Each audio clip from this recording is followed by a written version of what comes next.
Bonjour à toutes et à tous. Je m'appelle David et je suis heureux de vous recevoir sur cette plateforme où je vais partager un code un peu particulier et en même temps évident.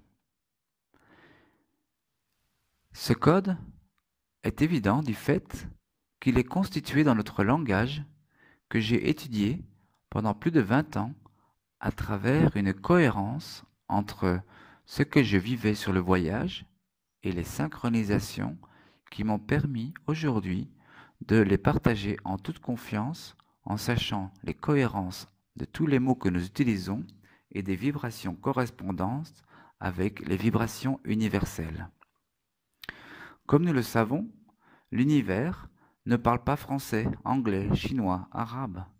L'univers s'exprime en tous ses membres sous forme de vibrations dont des fréquences nous parviennent et à travers nos corps, qui sont des transmetteurs, nous recevons et nous émettons.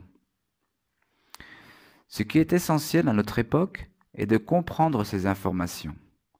Ces informations nous parlent. Ces informations ont un langage. Et chacun a sa propre perspective et le langage reste toujours le même.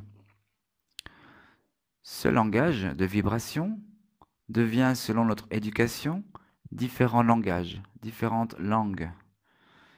Et nous pouvons l'observer directement lorsque nous observons la mentalité d'un Français ou la mentalité d'un Arabe ou d'un Chinois ou d'un Espagnol. Nous pouvons voir que nous avons des mentalités différentes puisque nous écoutons ce langage de manière différente, puisque nous avons aussi différentes perspectives de la vie.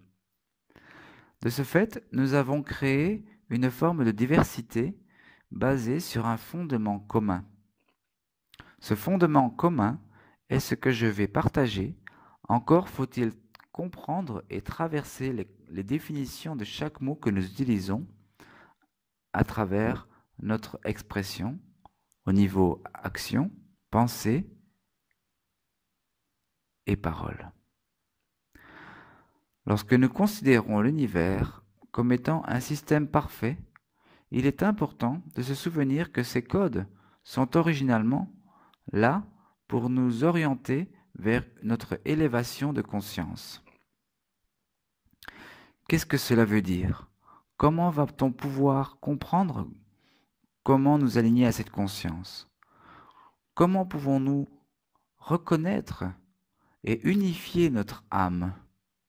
Seulement lorsque nous avons défini ce que c'est qu'une âme, de quoi elle est constituée, qu'est-ce qu'elle est faite pour.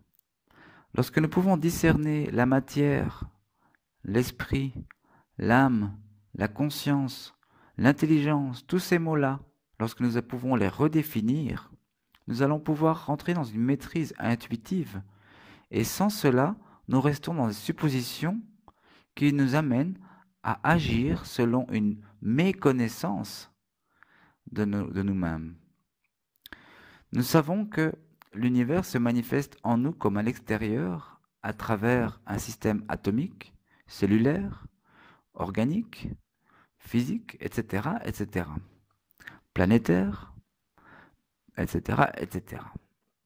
Il y a donc différentes perspectives à laquelle nous sommes connectés à chaque instant.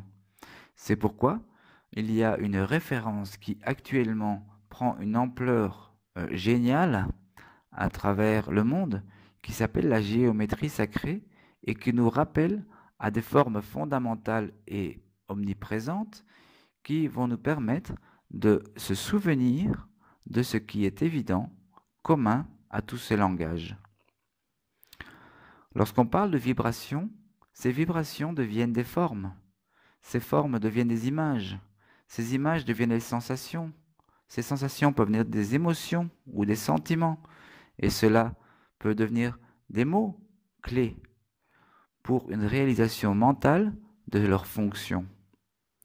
C'est-à-dire que nous rentrons dans une guidance parfaite selon la conscience de la perspective que nous avons. C'est pourquoi sur ce premier dessin, j'ai représenté une forme de vortex dont nous pouvons totalement nous aligner et que nous avons la possibilité de le faire à chaque instant.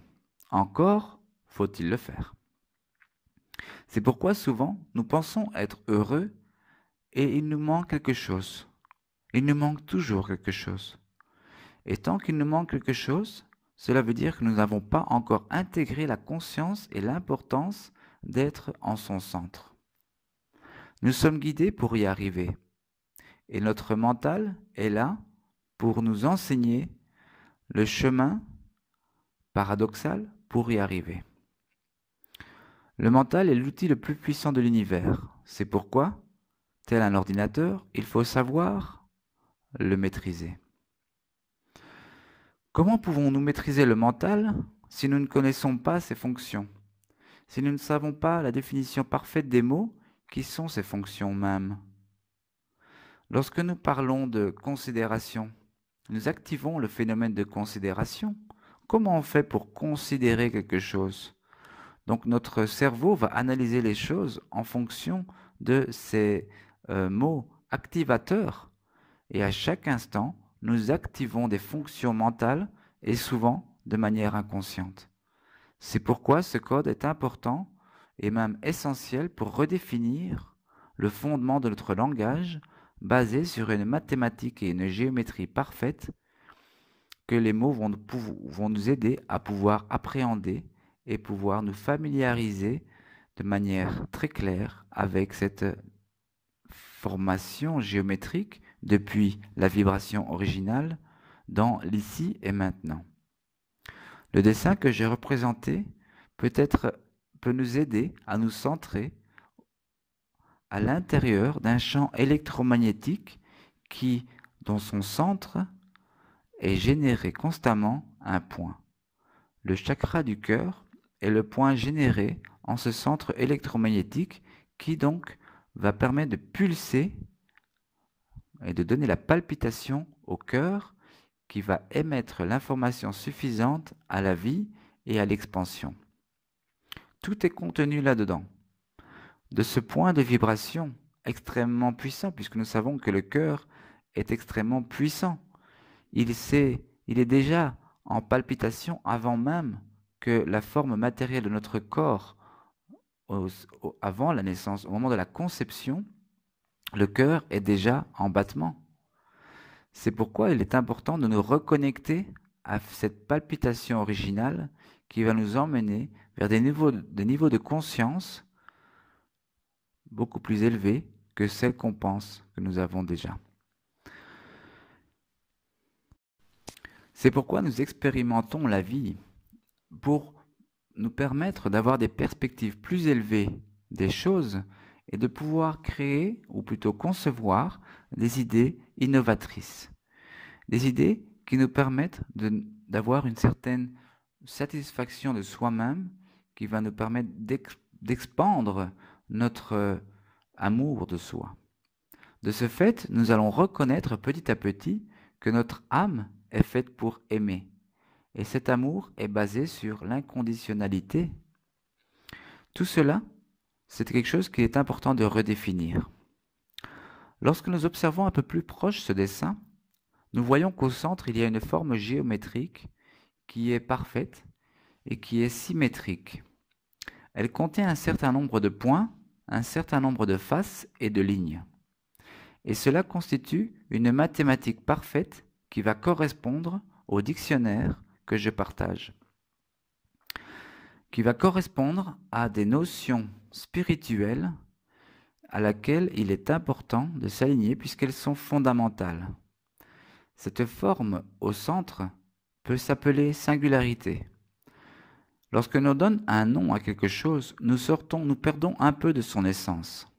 Donc il est important de pouvoir définir les choses comme elles sont, sans forcément mettre de mots, mais il faut passer par le fait de pouvoir définir les choses pour pouvoir les communiquer. Nous sommes ici en mission et nous avons besoin de communiquer les choses de manière claire. Et pour ce faire, nous avons ce code que je partage et qui va nous amener à avoir une clarté sur comment fonctionne notre mental et comment pouvons-nous entrer dans un mode de transmutation constante des énergies négatives pour rentrer dans la positivité des mots. C'est pourquoi ce dictionnaire est une sélection de mots qui va nous permettre de sélectionner, de discerner les mots qui ont une influence négative des mots qui ont une influence positive. Et les influences positives vont nous permettre d'augmenter notre confiance et de ce fait de rentrer dans un mode irrationnel de fonctionnement intuitif qui est vraiment l'objectif de ces transmissions.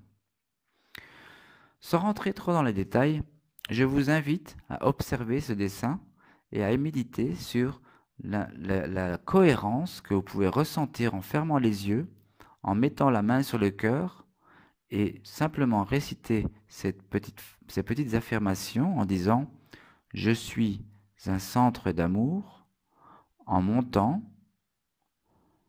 en mon espace et je le réalise maintenant. » Lorsque nous avons répété cela 3 fois, tout en maintenant une forme de silence en soi, nous pouvons observer un petit point de lumière au niveau du chakra du cœur à laquelle il est essentiel de rester connecté.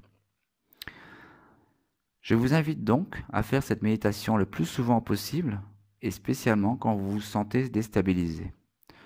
Je rentrerai petit à petit dans les détails de comment pouvoir maintenir notre connexion à ce point de lumière, car c'est lui qui va nous permettre d'avoir un mode de fonctionnement intuitif.